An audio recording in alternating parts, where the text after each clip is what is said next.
war would look like with the United States and with Israel, and that the Strait of Hormuz was always going to be their biggest point of leverage. And so there's a lot of questions here about what the U.S. can do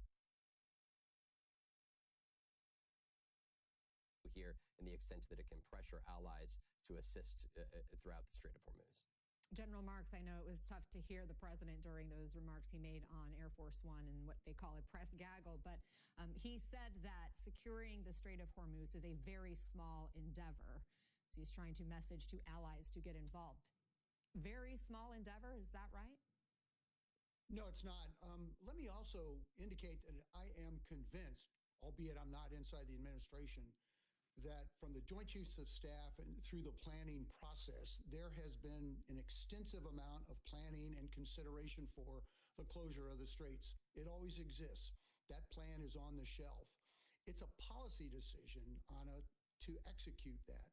So let's not paint this as a military consideration. Let's paint it as an opportunity for the military to conduct an operation. It just needs to have a policy agreement up front. But you're exactly correct. This is no small endeavor.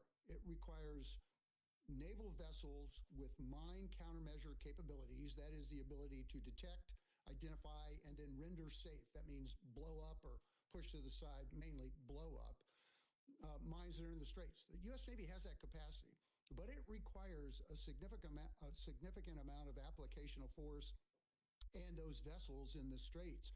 If you look at the tankers lining up and as they come through, look, you would need to put destroyers or other kinds of littoral ships in those waters, and it would also require some top cover, air defense capabilities, which they have, as well as strike capability to go inland into Iran and be able to strike, hopefully in advance of the release of drones or ballistic missiles or the firing on those vessels as they pass.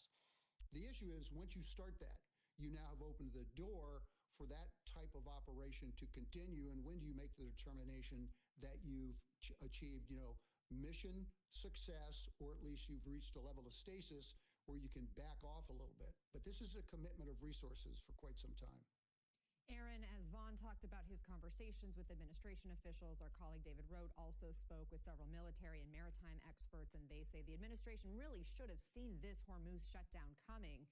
Aaron, do you expect these other countries now to swoop in and help? I don't. I mean, maybe the president can convince the French and the Brits. The Australians have already said no. China's an intriguing example. He's now threatening to call up the summit with President Xi if he doesn't get satisfaction here. Look, I mean, I'll leave the military stuff to the inestimable Spider Marks.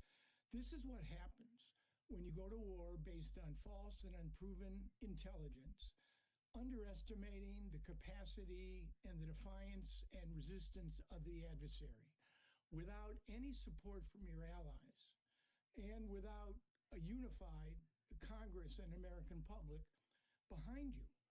Look, I was a part of Bush 41 in the wake of Saddam's invasion of Kuwait. You don't create the coalition after you go to war. You create the coalition, marshal your allies well before, so that in effect you have a plan. And right now, I think Spider Marks is absolutely right. If the military goes ahead with trying to seize the straits and Clark Island, we're talking not just weeks, we're talking months. And we're talking about a potential escalation of the confrontation with Iran, because you've got to suppress all of those coastal defenses. And it just seems to me, even the Brits and others are going to be extremely reluctant to get into a shooting war with Iran. I think the president, frankly, is stuck. He doesn't want to go backward and basically say he's won, because in essence he hasn't. But going forward,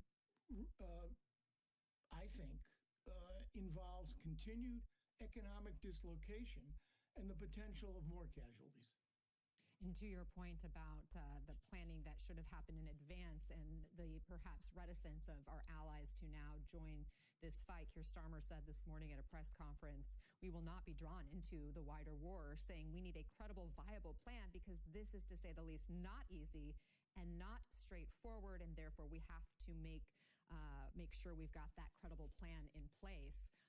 what appears to be the next phase of this plan, General, is 2,500 Marines now being deployed to the region. Why send in Marines? What unique expertise and capabilities might they bring to the battle?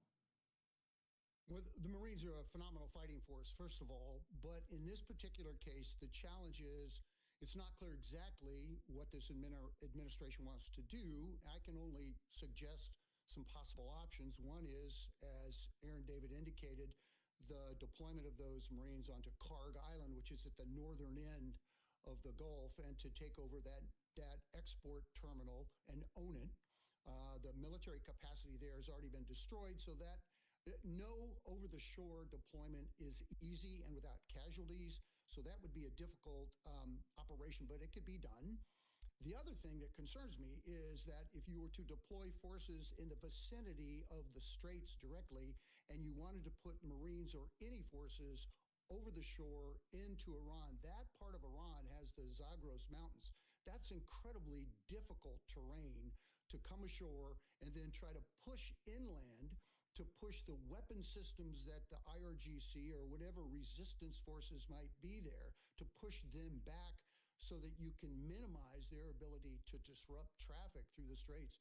That's a very, very difficult task, and again, would take a considerable amount of time. Now, if you own that high ground, you then have an incredible capacity to ensure safe passage, and you can then control the Straits of Hormuz. But again, the task to get there puts Marines ashore, all the logistics requirements, the top cover that's necessary, military top cover in terms of air defense and weapon systems.